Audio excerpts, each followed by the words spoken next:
জি sir, আপনার subject registration.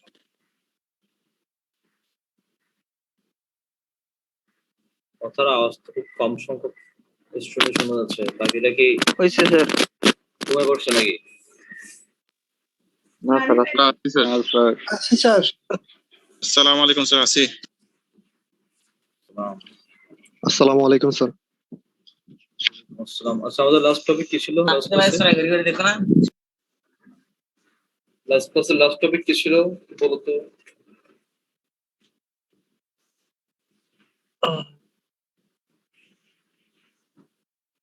হ্যাঁ, কঠোর বিশ্বাস করছিলাম।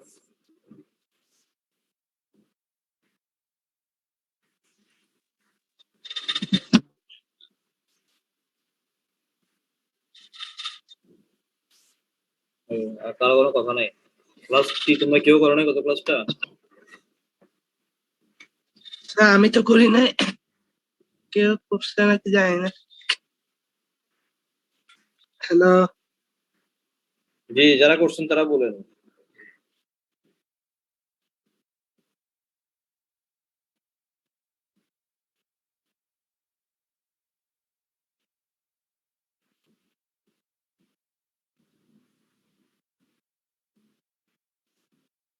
Hypothesis. It's most important. Economics আমরা বুঝলাম ইকোনমিক্স ইজ এ সার্কেল, একটা সার্কেল। সার্কেল আকারে এটা কি হয়, সার্কেল হতে থাকে। এখানে একটা পার্টে দেখাচ্ছে ফার্মস, দ্যাট মিনস মনে করো এটা আমার অফিস। হাউসহোল্ড, এটা আমার বাসা। ঠিক আছে? ফার্মসে যা প্রডিউস হয় সেগুলো মার্কেটে আসে।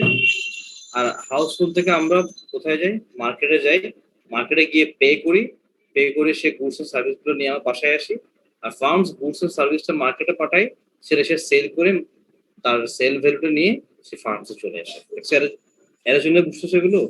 বুঝা যাচ্ছে তোমার ওখানে? স্যার জি স্যার। জিনিসটা আরেকবার বলা যাবে? স্যার গত ক্লাসে স্যার ওই যে একটা গ্রাফ দেখাইছিলেন স্যার, কেমনে স্যার প্রাইসটাকে স্যার সেট করা হয় ওটা পড়ান নাই স্যার। স্যার এর কিউ আগে- পয়েন্ট পর্যন্ত পড়াছিলেন। জি স্যার, স্যার এটা পড়ান নাই স্যার। আপনি স্যার এটা পড়াইছিলেন স্যার, এই গ্রাফটা পড়াইছিলেন, এর উপরটা স্যার। এটা স্যার নেক্সট ক্লাসে ডিসকাস করে বলছিলেন স্যার। ওই দিন স্যার এমনি স্যার এমনি আকওয়ার্ড কথা বেশি বলাইতে স্যার ক্লাসটা শেষ করে দিয়েছিলেন। আপনি বলছেন নেক্সট ক্লাসে এটা বুঝাই দিব। তাই নাকি? আপনি স্যার যে গ্রাফটা দেখাইছেন যে একটা স্টুডেন্ট যদি স্যার 100 পাওয়া যায়, 100 পর তার নাম্বার পাবে না, ওটা স্যাচুরেশনে চলে যাবে, এতটুকু পর্যন্ত পড়াইছিলেন। ওই যে পড়ালেখা বেশি করলে মার্কস বাড়বে, বাড়তে বাড়তে এক সময় গিয়ে 100 পেলে তো আর বাড়বে না। বুঝছি। ঠিক আছে, ঠিক আছে। আমি যদি এটা ডিসকাস না করে থাকি, সাপ্লাই এন্ড ডিমান্ড আমি ডিসকাস করব। ঠিক আছে? আমি যেটা শুরু করছি শেষ করি। তাহলে ফার্মস থেকে প্রডিউস হয়ে প্রোডাক্ট কোথায় যায়? মার্কেটে যায়। সেটা সেল করে সে কি পায়? মানি পায়। আর হাউসহোল্ড, আমার বাসা থেকে আমরা কোথায় যাই? মানি নিয়ে মার্কেটে যাই। মার্কেটে গিয়ে মানি পে করে তার বিনিময়ে আমরা গুডস এন্ড সার্ভিস নিয়ে বাসায় নিয়ে আসি। ঠিক আছে? এটাকে আর একটু ডিটেইল বুঝতে গেলে তোমাকে এই চার্টটা বুঝতে হবে। দেখো, এই চার্টটা দেখো, সার্কুলার ফ্লো ডায়াগ্রাম। যাদের চোখে ঘুম আছে, চোখে ঘুম ফ্রেশ হয়ে নাও। এই আজকে টপিক গুলো ভালো করে না বুঝতে তুমি নেক্সট এগোতে পারবে না। আমি আজকে কয়েকটা ইম্পর্টেন্ট টপিক ডিসকাস করে বলবো। তার মধ্যে একটা হচ্ছে এটা সার্কুলার ফ্লো ডায়াগ্রাম। দেখো, ফার্মস, হাউসহোল্ড। আমি ধরে নিলাম ফার্মস হচ্ছে আমার অফিস, আমি যে ফার্মে চাকরি করি। হাউসহোল্ড হচ্ছে আমার বাসা। আমাদের বাসায় কি থাকে? দেখো, লেবার থাকে। লেবার মানে কি? শ্রম। এই যে আমাদের বাসায় আমরা যে 5 জন মেম্বার, আমাদের কি আছে? শ্রম আছে না? আছে কি না? জি স্যার। জি স্যার। শ্রম বলতে আমার কাজ করার ক্ষমতা। এবার আমাদের কি আছে? ল্যান্ড আছে না? আমাদের জি ল্যান্ড স্যার। আছে। আমাদের কি আছে? ক্যাপিটাল, কিছু জমানো টাকা আছে না? আছে। জি স্যার। তাহলে একটা হাউস হোল্ডে কি কি থাকে? নরমালি লেবার থাকে, ল্যান্ড থাকে, ক্যাপিটাল থাকে। ঠিক আছে? এবার দেখো, ফার্ম। একটা ফার্মের কি দরকার? ফার্মটা পরিচালনা করার জন্য লেবার দরকার। লেবার ছাড়া কি ফার্ম পরিচালনা করা সম্ভব? না স্যার। চাঁদের দেশে, মঙ্গল গ্রহে সে কোনো ফার্মস আছে?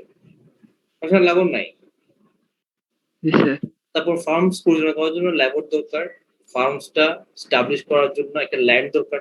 অথবা স্পেস দরকার। আমি যদি অনলাইনে করে থাকি তাহলে আমার স্পেস ডোমেন কিনতে হবে, স্পেস দরকার, ল্যান্ড অথবা স্পেস দরকার। ফার্মসটা শুরু করার জন্য কি দরকার? ক্যাপিটাল দরকার না? ইনভেস্টমেন্ট দরকার না? জি স্যার, তাহলে বুঝলাম। ফার্মসের দরকার হচ্ছে লেবার, ল্যান্ড, ক্যাপিটাল। হাউস হোল্ডের আছে লেবার, ল্যান্ড, ক্যাপিটাল। তাহলে হাউস হোল্ড কি করবে? ফার্মসকে লেবার দিবে। তার মানে এই যে আমি যে এখানে ফার্মসে জব করতেছি, কি দিচ্ছি আমি? লেবার দিচ্ছি না? বিনিময়ে আমি কি পাবো? দেখো, ওয়েজ পাবো। কি পাবো? ওয়েজ। মজুরি। হ্যাঁ, হাউস হোল্ড ল্যান্ড দিচ্ছে ফার্মকে, বিনিময়ে সে কি নিবে? র্যান্ট নিবে। কি নিবে? র্যান্ট, ল্যান্ডের বিনিময়ে। হাউস হোল্ড ক্যাপিটাল দিচ্ছে ফার্মসকে, বিনিময়ে কি নিবে? প্রফিট নিবে। ঠিক আছে?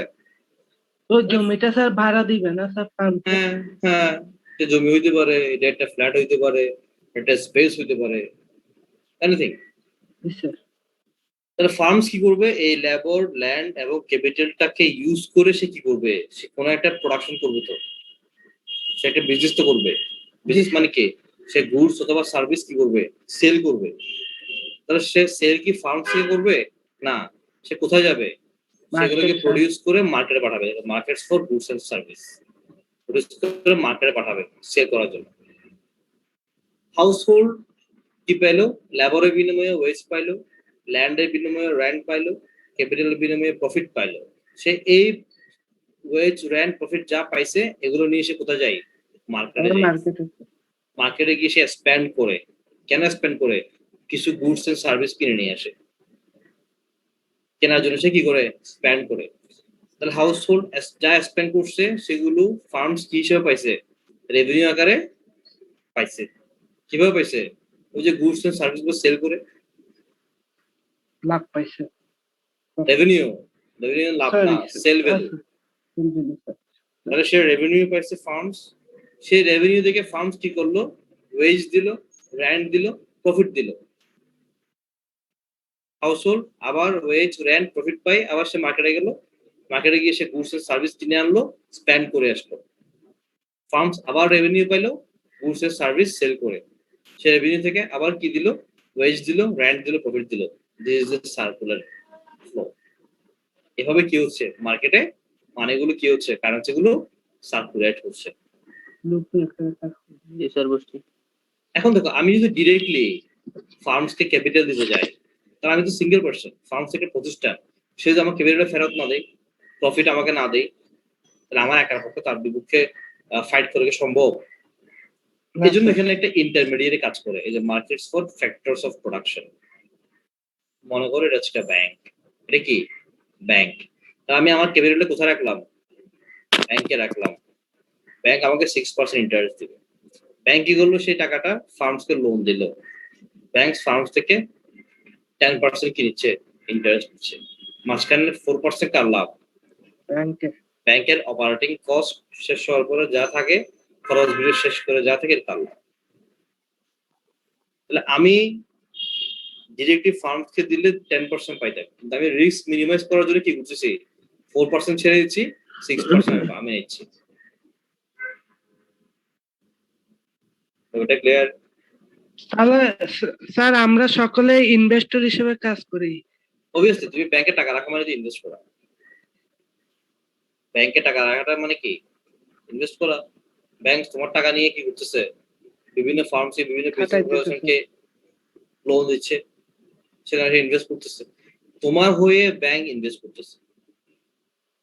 যেহেতু ব্যাংক ওইখানে ওই যাকে যেখানে ইনভেস্ট করতেছে সেখান থেকে টাকা ফেরত না পাওয়ার একটা কি থেকে যায়? রিস্ক থেকে যায়। যেহেতু তোমার হয়ে ব্যাংক রিস্কটা নিচ্ছে, এই জন্য ব্যাংক ওদের থেকে যে 10% নিচ্ছে সেখান থেকে তোমাকে সে 6% দিবে, বাকি 4% সে তার উপরে রেখে দিবে।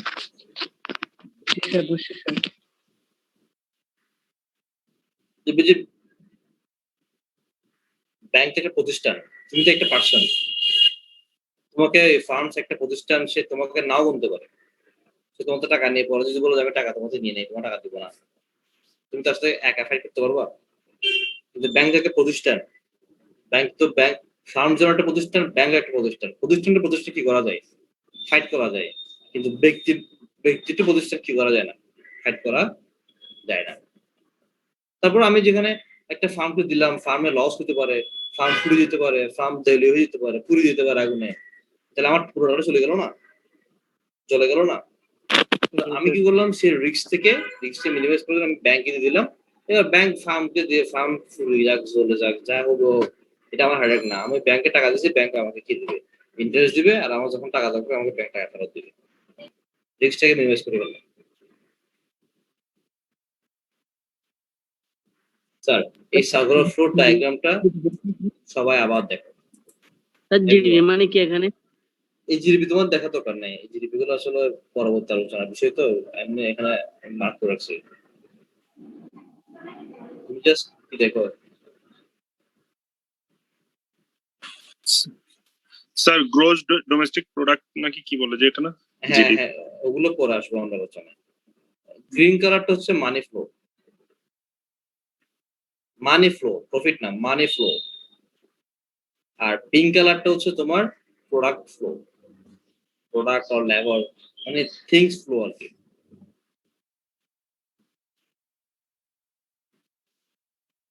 দেখো এটা ভালো করে দেখো, এখানে কোন পয়েন্টটা বুঝো নাই।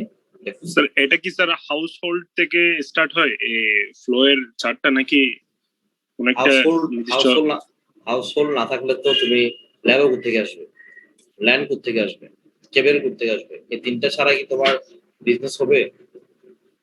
তো স্যার আমি ডেসক্রাইব করতে গেলে হাউস হোল্ড দিয়ে শুরু করব না? শুরু করতে হবে, হ্যাঁ হ্যাঁ বলুন। হ্যাঁ,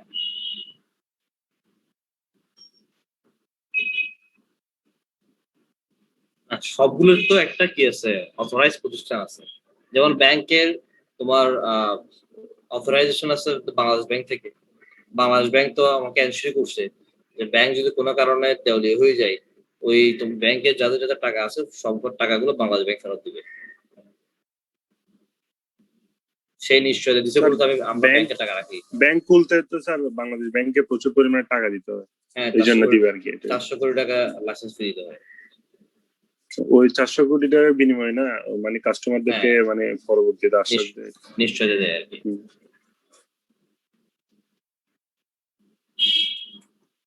আমি রেসপন্স দেখতে পাচ্ছি কয়েকজন, পাখি দেখে ঘুমাই গেছো? হ্যাঁ স্যার, আসি স্যার। শুনেছিলাম স্যার। স্যার আসেন স্যার। তোমরা কি বুঝছো এগুলো? জি স্যার, বুঝছি স্যার। আর তারপরে পরে এসছে পয়েন্টটাতে আমি নেক্সট পয়েন্টে যাব।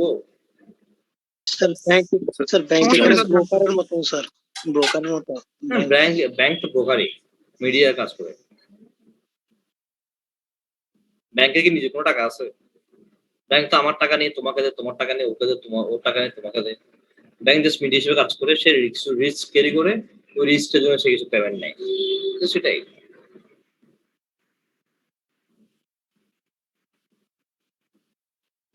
হ্যাঁ,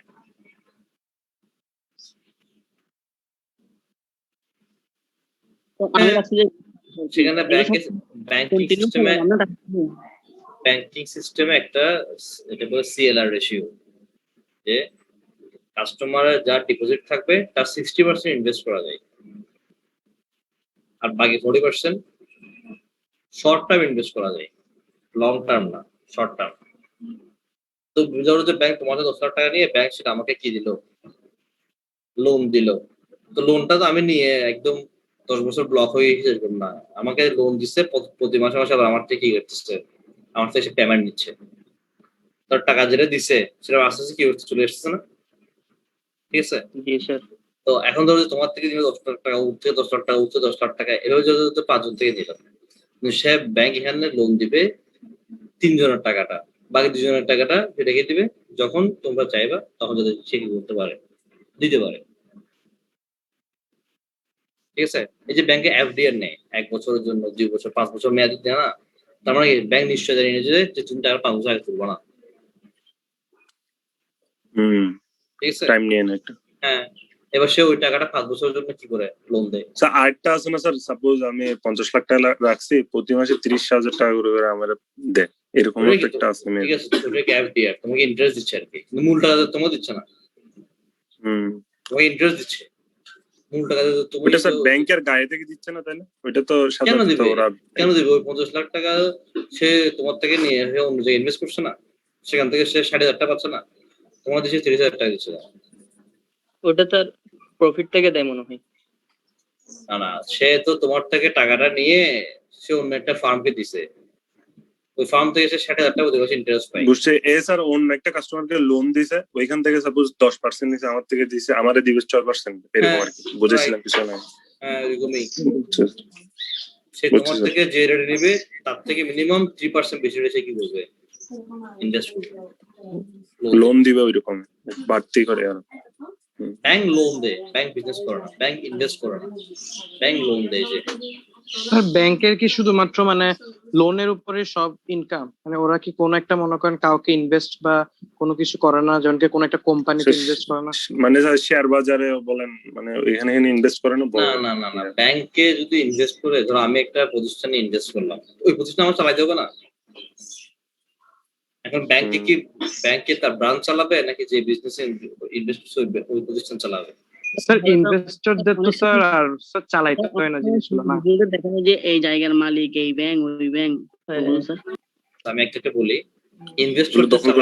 ইনভেস্টরদের চালাইতে হয় না, এগুলো ওইসব investor just like a loan. যারা ম্যানেজমেন্টে থাকে না ওগুলোকে ইনভেস্ট বলা যায় না, ওদের বলা হয় লোন। আমি তোমাকে যেমন বাজার খাতের মধ্যে যেগুলো হয় যে আমি এই রমজানিতে 1 লাখ টাকা ইনভেস্ট করলাম, আমাকে 1,10,000 টাকা দিবে। তা আমি যদি এখানে কন্ট্রিবিউশন না করি ফিজিক্যালি মেন্টালি, তাহলে এটাকে ইনভেস্ট বলা যাবে না, এটা হচ্ছে লোন। আমি যখন লোন দিলাম তুমি আমাকে 1,10,000 টাকা ফেরত দিবা, ফিক্স, শেষ।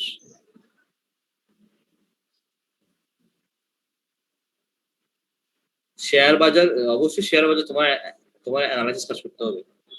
তুমি তো ওখানে শেয়ার বাজার তুমি শেয়ার কিনলা, হয়তো তোমার অনেক লাভ পাই যাবে, এরকম তো নেই।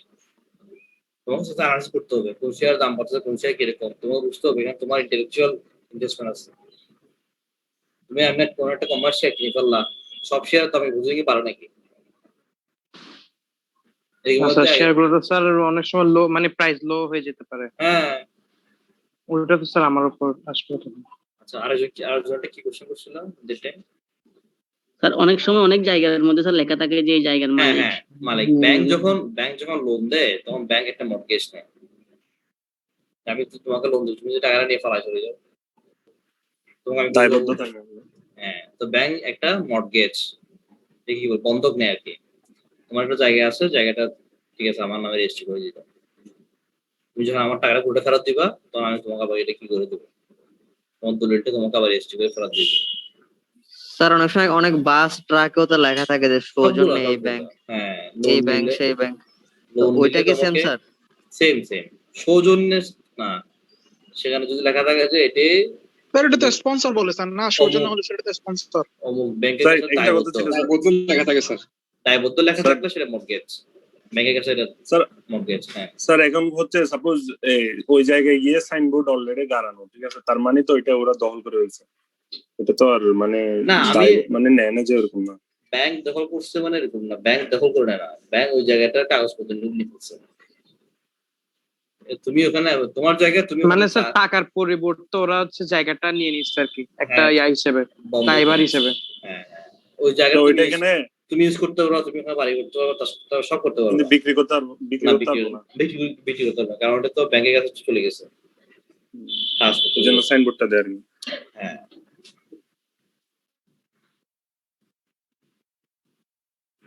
পরে এসে না স্যার, আমরা যে পয়েন্ট স্কিপ করে গেছি ওগুলো আমরা আবার চলে যাই।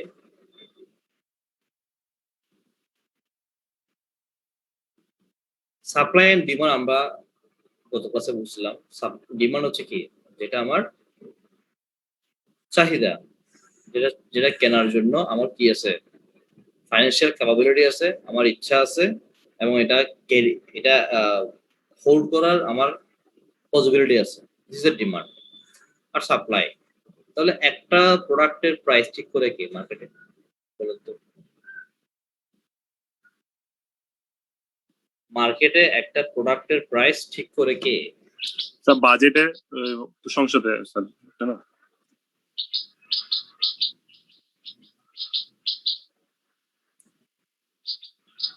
ডিমান্ড এন্ড সাপ্লাইয়ের উপর স্যার বাজেট নির্ধারণ করে তখন না স্যার এগুলো করে না, বাজারের সাথে দামের কি সম্পর্ক? তখন আমদানি রপ্তানির উপর।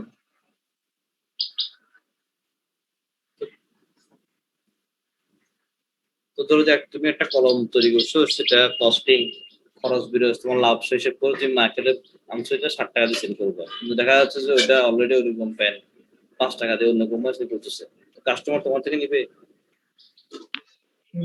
তাহলে তুমি 60 টাকা সেল করতে পারবা? হ্যাঁ, ওইটা স্যার ডিমান্ড অনুসারে স্যার দাম বাড়ছে ওটা নেওয়া করে এরকম নাকি? পেঁয়াজ কত করে এখন? 50 টাকা কেজি। 2 মাস আগে 2 মাস আগে কত ছিল? 60 টাকার 2 মাস আগে বলে 60 টাকা 65। হ্যাঁ, 2 মাস 3 মাস আগে কত ছিল? 200 টাকা ছিল না? স্যার 25 টাকা ছিল। 200 আছে, 200 ছিল স্যার অনেক 200 দিন তো আগে। আগের বছর ছিল লাস্টের দিকে। আচ্ছা, তো তখন 200 টাকা কেন ছিল আর এখন 50 টাকা কেন বলছো? তখন স্যার আমদানি রপ্তানি কমে গেছে। ডিমান্ড বেশি স্যার, প্রোডাক্ট শর্টেজ আছে। মানে তখন যে বিক্রি 200 টাকা বিক্রি করছে, সে বিক্রি যখন 200 টাকা বিক্রি করলো, তার লাভ হতো না? সেখানে 200 বিক্রি না করে 50 বিক্রি করছে কেন? স্যার সাপ্লাই বেশি, আমদানি বেশি। 200 বিক্রি করে স্যার কেউ কিনবে না। তখন কেন কিনছে? তখন তুমি কেন কিনছিলে 200 টাকা দিয়ে? চাহিদা আছিল স্যার, ডিমান্ড ছিল স্যার তখন, এটা অন্যটা তখন তো সাপ্লাই কম ছিল স্যার। রাইট, মার্কেটে যে পরিমাণ ডিমান্ড থাকবে, সাপ্লাই যদি তার চেয়ে কম থাকে, তাহলে প্রাইসটা কি হবে? বাড়তে থাকবে। আর যদি মার্কেটের ডিমান্ডের তুলনায় সাপ্লাই বেশি থাকে, তাহলে প্রাইসটা কি থাকবে? কমতে থাকবে। ঠিক আছে, বলেন।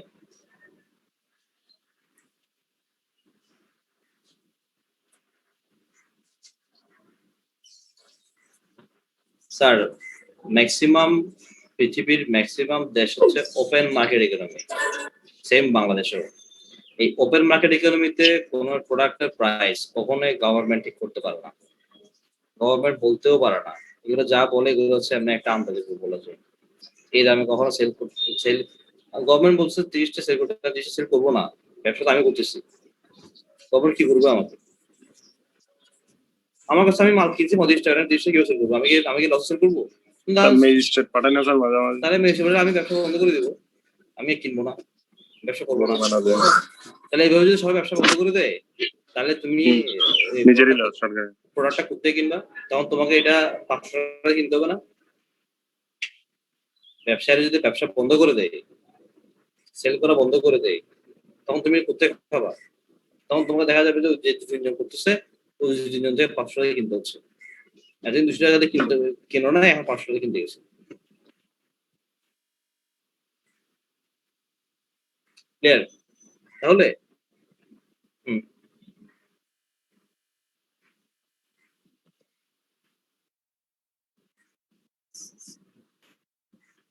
স্যার, রমজান কেন্দ্রিক আমাদের দেশে একটা মানি সার্কুলেশন ফ্লো বাড়ে, ওই যে সবাই জাকাত টাকাত দেয় না, জাকাত দেয়, তো যার কারণে অনেক যারা আগে কম কিনতে পারতো, তাদের ইনকাম লেভেল কম কিনতো, তারা যদি এখন বিভিন্ন জন থেকে সাহায্য পায়, জাকাত পায়, তারপর হচ্ছে যে তোমার বিভিন্ন কোম্পানিগুলো বোনাস দেয়, ঠিক আছে, যার কারণে বাইং পাওয়ারটা বেড়ে যায়। তো বাইং পাওয়ার বেড়ে যাওয়ার কারণে সবাই কিনতে যায়, কিন্তু প্রোডাক্ট তো আছে কম। আগে সবাই আপেল কিনতো 100 টাকা করে, ধরো যে আমাদের বাজারে 100 জন মানুষ আগে ডেলি আপেল কিনতো 100 টাকা করে, ঠিক আছে, তো আমি 100 কেজি আপেল আনি মার্কেটে, এখন যখন দেখা যাচ্ছে যে 300 জন আপেল কিনতে আসছে, আমি কোন 100 জনকে দিব? আমার কাছে আছে তো 100 কেজি, এই 300 জনের মধ্যে আমি কোন 100 জনকে দিব? তখন আমাকে কি 200 জনকে বাদ দিতে হবে না? বাদ দিয়ে আমাকে কি করতে হবে? প্রাইস বাড়াতে হবে না? আমার বাড়ানোর দরকার নেই, কাস্টমার বলবে ঠিক আছে, ডিমান্ড যত বেশি হবে স্যার প্রাইস তার সাথে সাথে বাড়বে। কাস্টমার তখন একদম বলবো যে ভাই আমাকে দেন, আমি 120 টাকা দেবো, আর যখন বলবে ভাই আমাকে দেন, আমি 150 টাকা দেবো, আর যখন ভাই আমাকে আমি 200 টাকা দেবো, আমি কি যে 100 টাকা চাইছে 120 টাকা চাইছে তাকে দিব, নাকি যে 200 টাকা চাইছে তাকে দিব? আমার উদ্দেশ্য কি? প্রফিট ম্যাক্সিমাইজ করা। আমি 200 টাকা তাকে দেবো, তাহলে যে 120 টাকা, তার থেকে 200 টাকা কেনা ক্যাপাসিটি নাই, সে সরে যাবে। এভাবে করে যে 100 জন সর্বোচ্চ দামে কিনতে পারবে তারা মার্কেটে থাকবে, তারা আমার থেকে কিনবে, বাকিরা মার্কেট থেকে সরে যাবে, তাদের ক্যাপাসিটি নেই। প্রাইস বৃদ্ধির অন্যতম কারণ হচ্ছে কিছু পিপলকে এটা কনজাম্পশন থেকে বিরত রাখা। আবার বলছি, প্রাইস বৃদ্ধির অন্যতম কারণ হচ্ছে কিছু পিপলকে এটার কনজাম্পশন থেকে বিরত রাখা। মানে তুমি কাকে পাচ্ছে, কাকে দিবে তুমি? এখানে demand short, supply short, demand হঠাৎ করে বেড়ে গেছে, তো ডিমান্ড বাড়তি, ঠিক আছে? তো এই কারণে এই রমজানের সময় মানি সার্কুলেশন প্রোডাক্টটা বেড়ে যাওয়াতে সবার বাইং পাওয়ার বেড়ে যায়, সবাই কিনতে যায়, আলটিমেটলি কি হয়, প্রাইস বাড়ে যায়। ব্যবসায়ীরা যে রমজান উপলক্ষে যে তারা আগে 1 টাকা লাভ করতো, এখন তো সে 3 টাকা লাভ করবে, ব্যাপারটা আসলে এরকম নয়, ঠিক আছে? এই কাজ ইউরোপ কান্ট্রি তো হয় না, ইউরোপ তারপরে মধ্যপ্রাচ্য এগুলো তো হয় না। সৌদি আর মধ্যে হয় না ভাই, স্যার, এগুলো সৌদি আরবে আরো দাম কমে যায়। ওইখানে তো আরো তো তোমার শোনো, বাংলাদেশে হচ্ছে যে বিশেষ করে দক্ষিণ এশিয়ার কান্ট্রিগুলোতে এখানে মুসলমানরা ওই রমজানের সব বেশি পাওয়ার আসে, জাকাত ফিতরা এগুলো তখন বেশি দেয়, রমজান বেশি দেয়। সৌদি আরবে জাকাত বছরে যে কোনো সময় দেওয়া যায়, সবাই রমজানে তেমন কেউ জাকাত দেয় না, তারা অন্য সময় জাকাত দেয়, যার কারণে ওদের রমজানের মানে প্রোডাক্ট বাড়ে না, রমজানে ওদের প্রোডাক্টের ডিমান্ড আরো কমে যায় বলতে তারা কম খায়, তারা দেখা যায় যে তারা এই রাতে একটু খায়, সকালে একটু খায়, সারাদিন ঘুমায়, ঠিক আছে? তো যার কারণে ওদের ওখানে প্রোডাক্টের ডিমান্ডটাই কমে যায়। আর ইউরোপে তো তোমার তো ওখানে মুসলমান আছে 10%, তো ওখানে তোমার ওখানে তো জাকাত অথবা মানি ফ্লো বাড়ার কোনো বোনাসই নেই, তোমার মানি ফ্লো বাড়বে কেমনে, বাইং পাওয়ার বাড়বে কেমনে? তো ওখানে প্রাইস গুলো কি হয় না, এদিক ওদিক হয় না, ঠিক আছে? স্যার ওইখানে স্যার মুসলমান না হলেও অন্যান্য ধর্মাবলম্বী যেগুলোর পার্সেন্টেজ বেশি, ওদের সময় হয় না তখন বাইং পাওয়ারটা বাড়তি? হ্যাঁ, হবে না কেন? ওদের তখন যদি তো ওইখানে ওদের যখন এরকম তোমার বোনাসের টাইম থাকে তখন অবশ্যই বাড়তি পাওয়ার হবে, তখন তখন সাপোজ price বাড়বে। ক্রিসমাস বলেন, এদের তো খ্রিস্টান হ্যাঁ, ক্রিসমাস তাহলে যেতে ওখানে তো সবকিছু প্রোডাক্টের দাম বেড়ে যায় না, মানে একটা ম্যাকডোনাল্ড তো তাদের বার্গার প্রাইস বাড়া যায় ক্রিসমাসের সময়, ডিমান্ড বেশি। আমি দেখছিলাম স্যার আরো মানে ডিসকাউন্ট দেয় এই টাইপসের মনে হয়, শুনছি আর কি।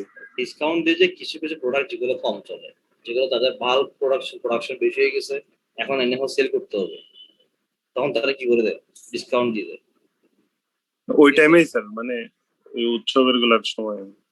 হ্যাঁ, উৎসবগুলোর সময় দেখা যায় যে ওই সময় সবাই একটু বেচে কেনা, তো সবাই বেশি কেনে। So, আমার প্রোডাক্টটা তাড়াতাড়ি সেল হয়ে যাওয়ার জন্য, আমার যদি প্রোডাক্ট সেল বেশি হয়, আমার প্রফিট বেশি হবে না, তো আমি সেলটাকে বাড়ানোর জন্য কি করি, ধরো যে প্রাইস যেটা ছিল আগে 10 টাকা, সেটা আমি 1 টাকা বাড়ায় দিয়ে 2% ডিসকাউন্ট করে দিলাম, তাহলে আমার সেল পারবে না? তো স্যার সাপ্লাই এন্ড ডিমান্ড জিনিসটা স্যার পুরো ওয়ার্ল্ডে সেম হওয়ার কথা না, পুরো মানে world এ না, এটা তো তোমার কান্ট্রি ওয়াইজ, যেমন তোমার যে ধরো যে গম, আমার এখানে গম উৎপাদন কম, তাহলে আমার এখানে কম, আমি যদি ইম্পোর্টের উপর, আমার এখানে আমার দেশে তো আমি চাইলে পাকিস্তান থেকে গম নিয়ে আসতে পারি না, পারি? তুমি কি পাকিস্তান গিয়ে ব্যাগে গম নিয়ে আসতে পারবা? না স্যার। এখানে তো ইম্পোর্ট এক্সপোর্ট একটা ব্যাপার আছে। আমার এরিয়াতে সাপ্লাই দিব কেন? তুমি দেখো, তুমি যেমন আমি যখন বান্দরবান রায়মাকুড়ি খানছি ওখানে গেছি, ওখানে আমি 1 বোতল পানি কিনে গেছি 50 টাকা করে, আবার সেখানে আমি পুরো 1 কান্দে কলা কিনে গেছি, পুরো কলার ছড়া কিনছি 50 টাকা দিয়ে। আর তুমি এখানে পুরো কলার ছড়া 1000 টাকা নিচে পাবা, কিন্তু আবার আমাদের এখানে তুমি এখানে শহরে পানি একটা 1 লিটার পানি কত, 20 টাকা না? ওখানে পানির দাম বেশি, ওখানে কলার দাম কম, আবার আমি কলার দাম অনুযায়ী স্যার ডিমান্ডেরও একটু হ্যাঁ, ওখানে যে অ্যাভেলেবেল কলা গাছ, অ্যাভেলেবেল কলা, সেখানে কলা সাপ্লাই অনেক বেশি, সেখানে 50 টাকা দিয়ে আমার সেল হয়েছে। বাট ওখানে পাহাড়ি অঞ্চলগুলোতে পানি ক্যারি করা খুব ডিফিকাল্ট, তোমার মিষ্টি পানি পাওয়া খুব ডিফিকাল্ট, যার কারণে ওখানে পানির দাম বেশি। আমি জাস্ট তোমাকে আমাদের এরিয়া কত দূরে এখান থেকে বান্দরবান, কত দূরে না, 200 কিলোমিটার, এখানে ডিফারেন্সটা হয়ে যাচ্ছে। তা তুমি বাইরের ওয়ার্ল্ডের সাথে তুমি এটা বাংলাদেশ কিভাবে কম্পেয়ার করবা, যেখানে তুমি বলছো সাপ্লাই ডিমান্ড সবসময় সেম হওয়ার কথা না?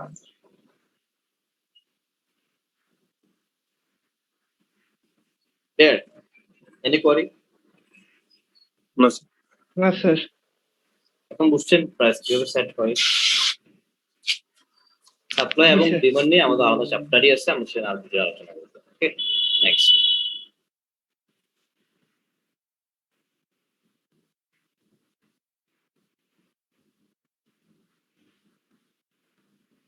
দেখো ইকোনমিক সিস্টেমের মধ্যে দুইটা পার্ট, একটা হচ্ছে প্রোডাকশন, একটা হচ্ছে কি কনজাম্পশন। প্রোডাকশন মানে হচ্ছে সাপ্লাই, কনজাম্পশন মানে হচ্ছে কি ডিমান্ড। কনজাম্পশন না থাকলে কি প্রোডাকশন হবে? না স্যার। বলুন তো। যেমন ধরেন বাংলাদেশে বাংলাদেশে সৌদি আরবে যেভাবে মাথায় হাজি রুমাল দেয়, ওগুলো কি ইউজ করে প্রোডাকশন হয়? না স্যার, বাংলাদেশে বাংলাদেশে অত পরিমাণে হয় না স্যার। হয় না, কারণ কি? কারণ হয় না। এগুলো এখানে ডিমান্ড নাই, তাই না? এখানে কোনো ডিমান্ড নাই, যেখানে এগুলো প্রোডাকশন হয় না, ঠিক আছে? আর সৌদি আরবে এগুলো হিউজ পরিমাণ প্রোডাকশন হয়, তার সঙ্গে ডিমান্ড আছে। Sorry, 1 minute please.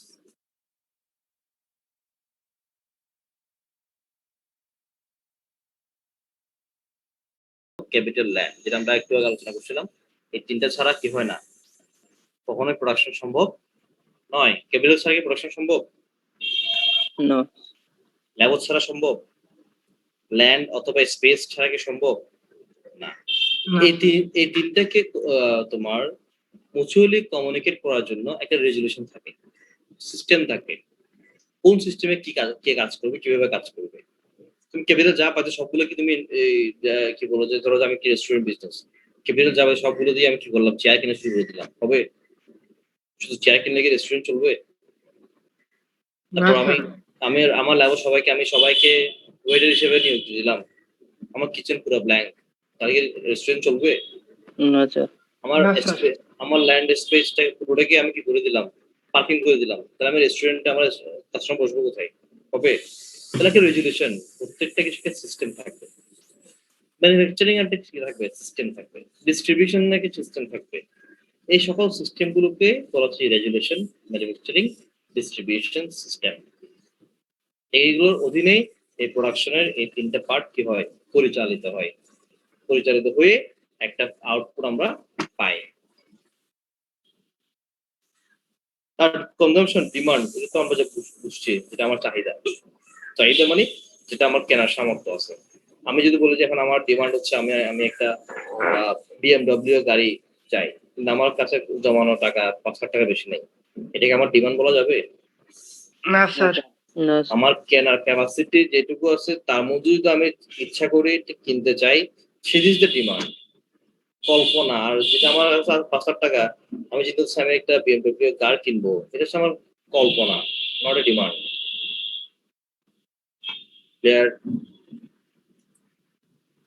এরপর দেখেন গোল অফ ইকোনমিক্স। ইকোনমিক্স এর গোল কি? ইকোনমিক্স এর দুটো পার্ট, একটা হচ্ছে মাইক্রো ইকোনমিক্স, একটা হচ্ছে ম্যাক্রো। মাইক্রো আর ম্যাক্রোর মধ্যে পার্থক্য কি বলুন তো? মাইক্রো স্যার গোনা দেয়। মাইক্রো স্যার ছোট স্যার, আর ম্যাক্রো স্যার বড়।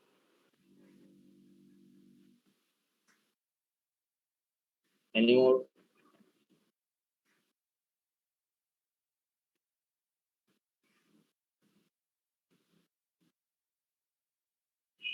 Any more?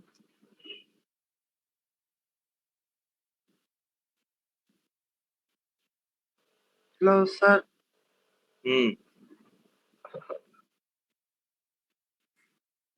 মাইক্রো আমরা এইচএসসি তে পড়ছিলাম, একটা প্র্যাকটিক্যাল করছিলাম মাইক্রোস্কোপ দিয়ে কি দেখতাম? ক্ষুদ্রাতি ক্ষুদ্র অণুজীব, তাই না? অনু স্যার, এগুলো। তাহলে এখানে এই মাইক্রো ইকোনমিক্স মানে হচ্ছে ছোট পরিসরে, আমি যদি শুধুমাত্র একটা কোম্পানির অবস্থান নিয়ে, অ্যাক্টিভিটি নিয়ে চিন্তা করি, সেটা হচ্ছে মাইক্রো ইকোনমিক্স। আবার বলছি, আমি যদি শুধুমাত্র একটা কোম্পানির অ্যাক্টিভিটি নিয়ে চিন্তা করি, সেটা হচ্ছে মাইক্রো ইকোনমিক্স। আর আমি যখন সকল company, that means whole country নিয়ে চিন্তা করবো, সেটা হচ্ছে macroeconomics. Basic concept clear? তাহলে মাইক্রো ইকোনমিক্স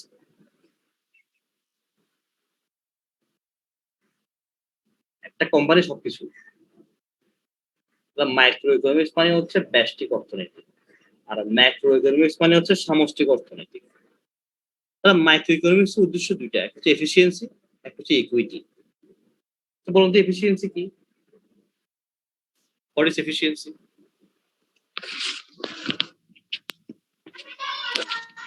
বলেন। কার্যকারিতা, আউটপুট আর ইনপুটের অনুপাত। স্যার ইফেক্টিভ থাকা। ইফেক্টিভনেস আর এফিসিয়েন্সির মধ্যে পার্থক্য কি বলেন?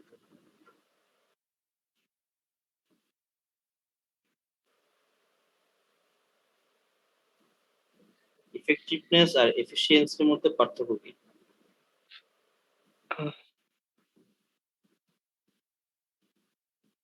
কোনো পার্থক্য নেই? স্যার ইফেক্টিভ হচ্ছে স্যার কার্যকর, আর এফিসিয়েন্সি হচ্ছে স্যার ক্ষমতা, মানে কার্যক্ষমতার।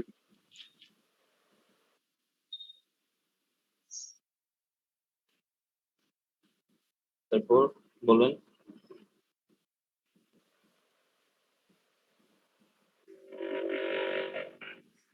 এফিসিয়েন্সি হচ্ছে কর্মদক্ষতা স্যার। এফিসিয়েন্সি হচ্ছে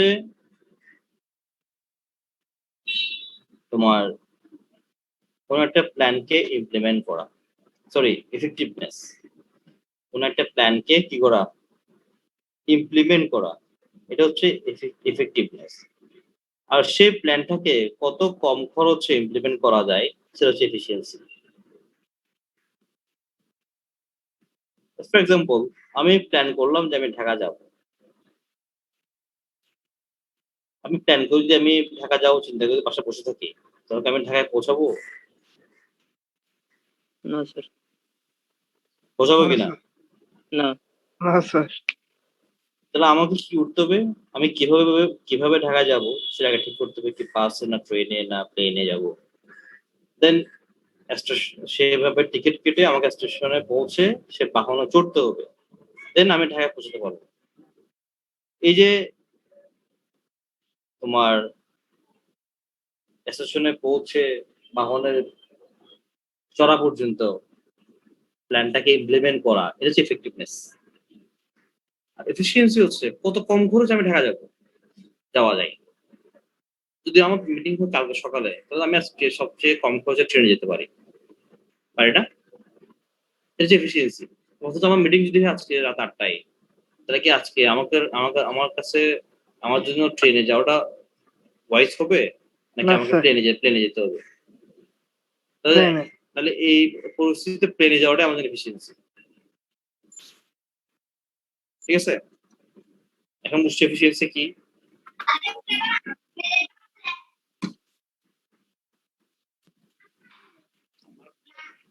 আমার প্ল্যানটাকে কত কম খরচে ইমপ্লিমেন্ট করা যায়, প্ল্যানটাকে ইমপ্লিমেন্ট করতে হবে।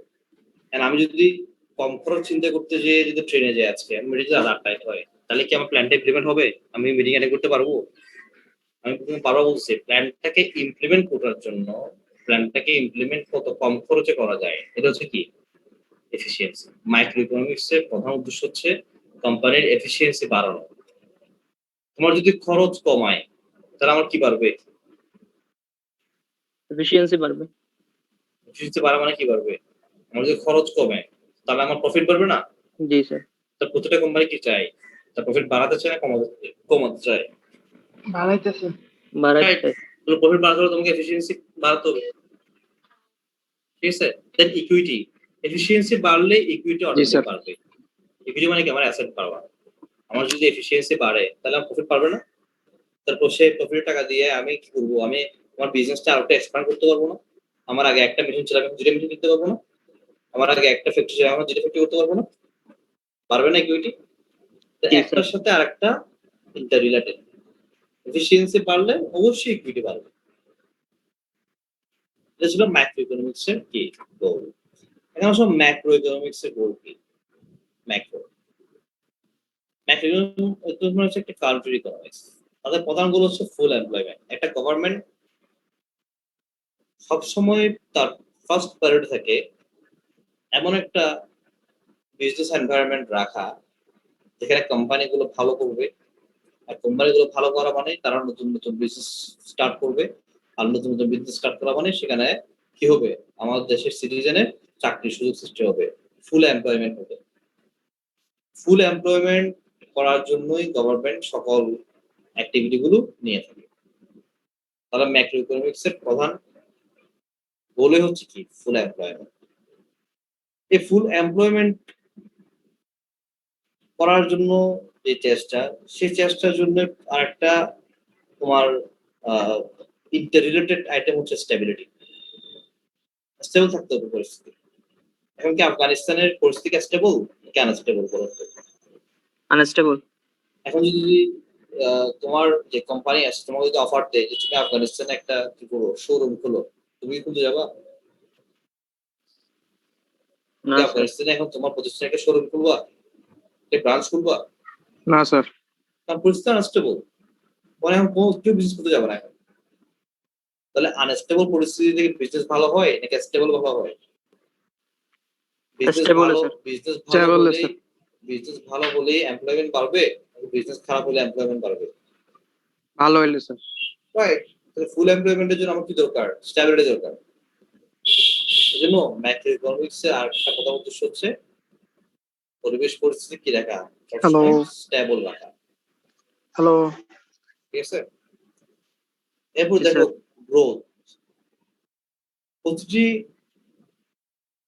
গভর্নমেন্ট চেষ্টা করে গতকালকে আমার যা ইকোনমিক কন্ডিশন ছিল আজকে যেন তার চেয়ে একটু হলেও ভালো হয় সেভাবে তারা কাজ করে, সেভাবে তারা চেষ্টা করে যায়। Is the growth. গতকালের চেয়ে আমার আজকের দিনটা কতটুকু ভালো হলো, কতটুকু প্রফিটেবল হলো, এটা গ্রোথ। স্যার এখন বলেন তো ইকোনমিক্স বলে আপনার কোনটা কোনটা বুঝেন নাই?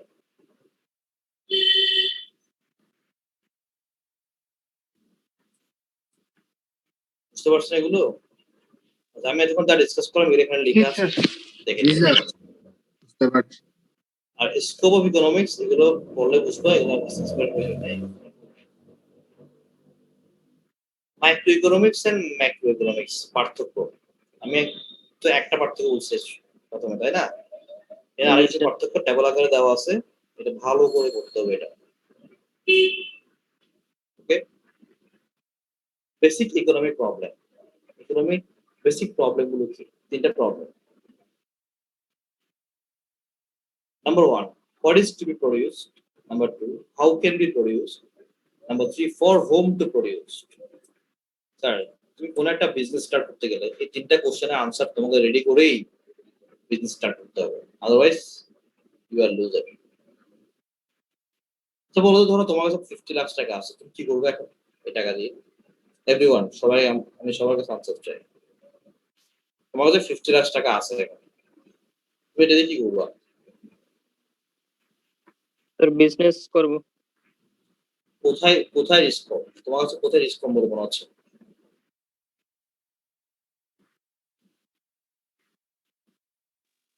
সবসময় কিছু বলতে পারে। সঞ্চয়পত্র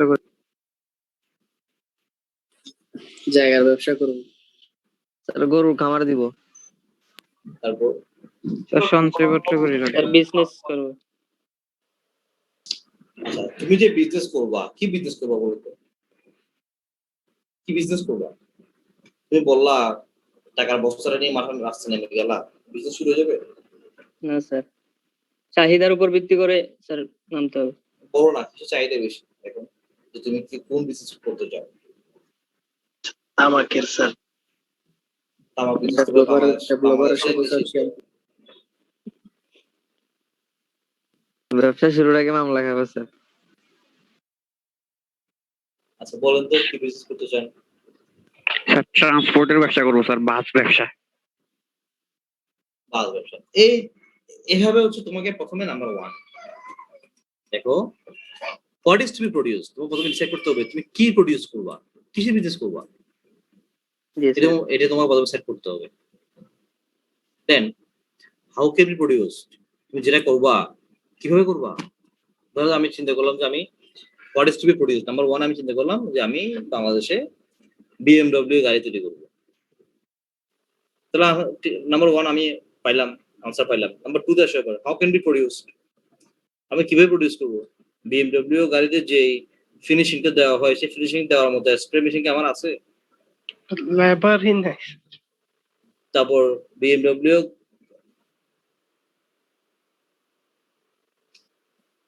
হ্যাঁ পারমিশন কি আমার আছে? না স্যার, কোয়ালিটিরও একটা ব্যাপার আছে। ইঞ্জিন, হ্যাঁ, তারপরে সেই ইঞ্জিন তৈরি করার মতো মেকানিক কি আমার আছে?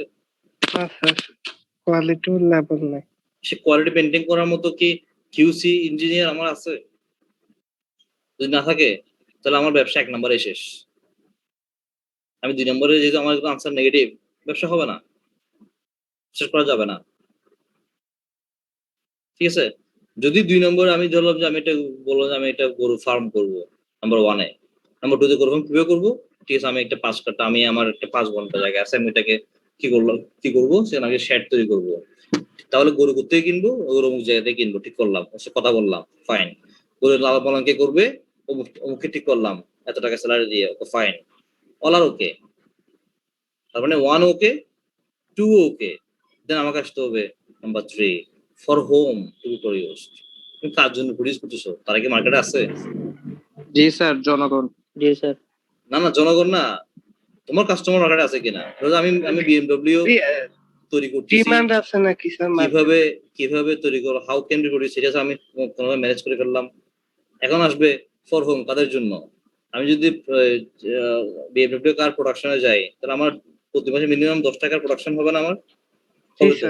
তাহলে কি 10টা কার বিএমডব্লিউ কেনার মতো মানুষ আছে? না স্যার।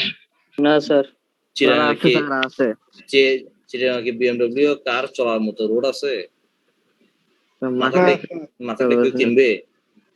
তা আমার যদি কাস্টমারই না থাকে ফর হোম, তাদের জন্য, তারা যদি না থাকে তাহলে কি আমি বিজনেস স্টার্ট করতে পারবো? না স্যার, কিন্তু স্যার গরুর বিজনেসে স্যার মানুষ আছে।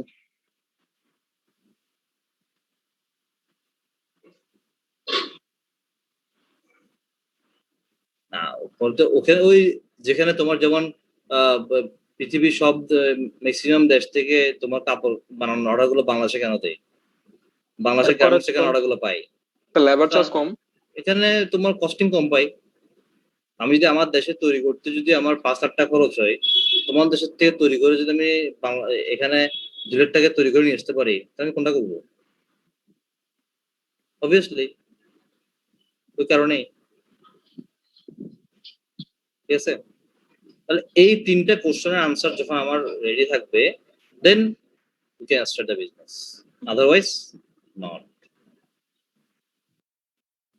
বুঝা গেছে? পারা যাবে? জি sir. G sir.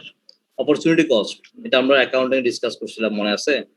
What is opportunity cost? G sir, মনে আছে। একটা অপশন রিসিভ করার কারণে আমার যে অন্য অপশনটা আমাকে ছেড়ে দিতে হচ্ছে, ওটা হচ্ছে কি অপরচুনিটি। যে অপশনটা আমি ছেড়ে দিচ্ছি ওটার ভ্যালুটা হচ্ছে কি অপরচুনিটি কস্ট। আবার একটু পড়বো, একটা এক্সাম্পল দেওয়া আছে, বলবো আবার। Production possibility curve. Production possibility কার্ভটা হচ্ছে কি? তুমি প্রথমে একটা এক্সাম্পল দিই, বুঝতে সুবিধা হবে। ধরো তোমার কাছে 1 বিঘা মানে 20 কাঠার জমি আছে। তুমি যদি পুরো 20 কাঠার জমিতে ধান চাষ করো, তাহলে কি এখানে গম চাষ করা যাবে? না স্যার। তুমি যদি 20 কাঠা জমিতে ধান উৎপাদন করো, তাহলে গম উৎপাদন হবে কত? 0। তুমি যদি 15 কাঠা জমিতে ধান উৎপাদন করো, তাহলে গম উৎপাদন হবে কত? 5। তুমি যদি 5 কাঠা জমিতে ধান উৎপাদন করো, তাহলে গম উৎপাদন হবে কত? 15। দ্যাট মিনস আমাদের রিসোর্সটা লিমিটেড। আমরা যদি কোন একটা আইটেমের প্রোডাকশন বাড়াই, তাহলে আমাকে অন্য একটা আইটেমের প্রোডাকশন অবশ্যই কমবে। This is the production possibility curve. তুমি দেখো আমার ফিক্সড যে এরিয়াতে আমি যখন 12 ইউনিট ক্লথ তৈরি করি, 12 ইউনিট, তখন আমার ফুড প্রোডাকশন কত? 0। বি পয়েন্টে গিয়ে দেখো, আমি যখন 11 ইউনিট ক্লথ উৎপাদন করি, তখন আমার ফুড প্রোডাকশন কত? 2 ইউনিট। আমি যখন ক্লথ প্রোডাকশন আরো কমা দিচ্ছি, 9 ইউনিট নিয়ে এসেছি, তখন আমার ফুড প্রোডাকশন বেড়ে গেছে, কত হয়েছে? 4। সেম ভাবে একটা বাড়বে এরকম। হ্যাঁ রাইট, কারণ আমার জায়গা তো সীমিত, রিসোর্স তো ফিক্সড। স্যার এটা স্যার অপরচুনিটি কস্টের মধ্যে সমান হয়ে গেল না? আমি একটা বেশি নিচ্ছি বলে আরেকটা পাচ্ছি না। যেমন আমি ফুল ক্লথ উৎপাদন করতেছি বলে আমি স্যার ফুড উৎপাদন করতে পারতেছি না। না, এরকম হয়ে গেল না? অপরচুনিটি কস্ট হচ্ছে আমার কাছে দুইটাই আসছিল, দুইটাই আমার কাছে, কিন্তু এখানে তো তোমার দুইটাই তোমার কাছে আসে নাই। তুমি দুইটা একসাথে কোনো পাবো না, অথবা তুমি দুইটাতে কি সমান বেনিফিট পাবা না। ঠিক আছে, এই যে প্রোডাকশন পসিবিলিটি কার্ভ, আমার একটা প্রোডাকশন বাড়লে একটা প্রোডাকশন অবশ্যই কমবে। ক্লিয়ার? এই যে আমি যা ডিসকাস করলাম এগুলো এখানে লিখে দেওয়া আছে, এগুলো করে নেব। Last point today, positive versus normative economics. একটা হচ্ছে পজিটিভ ইকোনমিক্স, একটা নর্মাটিভ ইকোনমিক্স। পজিটিভ ইকোনমিক্স হচ্ছে গভর্নমেন্ট বললো যে শিক্ষিতের হার এখন 42% থেকে বেড়ে 65% হলো। তুমি কি বুঝলা? শিক্ষিতের হারটা বাড়ছে, পজিটিভলি এটা বাড়ছে, ঠিক আছে, আমরা খুশি হইলাম। Positive economics. নর্মাটিভ ইকোনমিক্স হচ্ছে বাড়ছে, ফাইন, কেন বাড়ছে এক্সপ্লেন করো, কেন বাড়ছে? তখন গভর্নমেন্ট বললো যে আমরা স্কুল লেভেলের প্রত্যেকটি স্টুডেন্টকে বই ফ্রি দিছি, খাতা ফ্রি দিছি, টিউশন ফি মওকুফ করে দিছি, যার কারণে যাদের ইনকাম লেভেল, যেসব ফ্যামিলি ইনকাম লেভেল কম, তাদের সন্তানরাও কি হতে পারছে, স্কুলে আসতে পারছে, যার কারণে শিক্ষার হারটা বাড়ছে। এই যে explanation, this is normative economics. ওটা ক্লিয়ার? স্যার পজিটিভ মার্কে শুধু বাড়ছে সেটাই, আর নরমাল হ্যাঁ। ইকোনমিক্স কেন বাড়ছে সেটা হ্যাঁ, এক্সপ্লেনেশন ডিসেল হচ্ছে। করা যাবে? আচ্ছা, কি আর এগোবো? জি স্যার, আর যাবে না স্যার আজকে আর না স্যার। হ্যাঁ, কি বলেন? স্যার একটু স্যার অনেকগুলো এইটুকুই থাক স্যার। কখনো কি বলছেন স্যার আরো পড়ান? এই বলছেন কখনো? বলুন তো। স্যার আজকে মোটামুটি অনেকগুলো আচ্ছা, অ্যাসাইনমেন্ট তো পাইছো না? জি স্যার। অ্যাসাইনমেন্ট নিয়ে কারো কোনো প্রবলেম আছে? স্যার অ্যাসাইনমেন্ট আরেকবার একটু এক্সপ্লেন। একটু রিভিউ করলে স্যার ভালো হবে অ্যাসাইনমেন্ট নিয়ে। কারণ স্যার অ্যাসাইনমেন্টটা স্যার আপনি কিভাবে কস্টটা পিসকে ওটা নিয়ে দিয়েছেন, কিন্তু স্যার আমাদের ওটা তো স্যার আজকে মোটামুটি একটু ধারণা দিচ্ছেন যে তো ঠিক আছে, তো আজকে দিছে, সাপ্লায়ার তো আজকে যে ধারণা দিচ্ছি, তুমি কি অ্যাসাইনমেন্ট জমা দিয়েছো নাকি? আরেকটু স্যার ডিসকাস করলে ভালো হয় অ্যাসাইনমেন্ট নিয়ে। ওই যে আমি যে আজকে জন্য তো এটা ভালো করে আবার ডিসকাস করলাম, আর কি শুনতাম, বলো তুমি কি জানতে চাও? স্যার ওই গ্রাফটাকে দিলে হবে, ওই গ্রাফটাকে দিয়ে স্যার দেখা দিলে হবে যখন সাপ্লায়ার ডিমান্ডটা ওটা এক্সপ্লেন করবা। আমি তো রিয়েল এক্সাম্পল চাইছি। আমি তো তোমাকে রিয়েল এক্সাম্পল দিচ্ছি না আজকে একটা পেঁয়াজের। তুমি শুধু আমি যেটা তুমি সেটা দিবা না, তুমি তোমার মতো করে চিন্তা করবা, তুমি আলুটা চিন্তা করবা।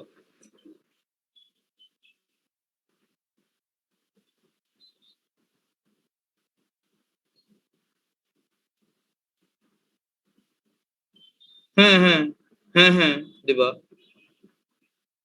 স্যার একটা কোশ্চেন ছিল স্যার অ্যাসাইনমেন্টের ব্যাপারে স্যার। বলেন। স্যার আপনি যে বলছেন যে প্রাইসটা ফিক্স, স্যার এক জায়গাতে এক এক রকম হতে পারে স্যার প্রাইস। আমি স্যার একটা নির্দিষ্ট প্লেস নিয়ে করলে হবে না স্যার জিনিসটা? হ্যাঁ, তুমি যে কোনো একটা যেহেতু তুমি তোমার এরিয়া নিয়ে চিন্তা করবা। আচ্ছা স্যার, ধন্যবাদ স্যার। কারা কোনো কোয়ারি আছে অ্যাসাইনমেন্ট নিয়ে? স্যার আমি অ্যাসাইনমেন্টের সময় কিন্তু 1 সপ্তাহ বেশি দিচ্ছি আপনাকে। আমি আবারও বলছি, ডিউ টাইমের পরে আমি কারো অ্যাসাইনমেন্ট অ্যাকসেপ্ট করবো না, সো বি কেয়ারফুল। স্যার আমি স্যার ফার্স্ট গেছিলাম না স্যার, একটু স্যার কাইন্ডলি আর বললে ভালো হতো। কি বলতাম? স্যার অ্যাসাইনমেন্টটা নেই স্যার। অ্যাসাইনমেন্ট নিয়ে যে অ্যাসাইনমেন্ট ডিউ টাইমে সাবমিট করতে হবে সেটাই তো বলতেছিলাম। এর বাইরে তোমার কোনো কোয়ারি আছে কিনা, থাকলে বলো। স্যার ডেটা বাড়ানো যায় না? ডেট মানে 1 সপ্তাহ ডেট দেওয়ার পর তোমাদের আসলে ওই যে সকালে দিয়ে বিকালে নিয়ে ফেলতাম, তারপর তোমরা একদিন বাড়ানোর রিকোয়েস্ট করতে, তার 2 দিন হইতো। এখন 1 সপ্তাহ দেওয়ার পর ডেটটা বাড়ানো যায় না, মানে আমাদের স্যার কি বলতাম আর। স্যার আসলে এই সেমিস্টার স্যার আমাদের 3টা ল্যাব তো স্যার, ওগুলো লিখতে হবে স্যার। স্যার আপনি যে সমস্যা নেই স্যার, আমরা করে ফেলবো। আচ্ছা, তারপর স্যার অ্যাটেন্ডেন্সটাকে দিয়ে দিব? হ্যাঁ, সবাইকে ধন্যবাদ। অ্যাটেন্ডেন্সটা চ্যাট বক্সে দিয়ে তোমরা লিভ নিতে পারো।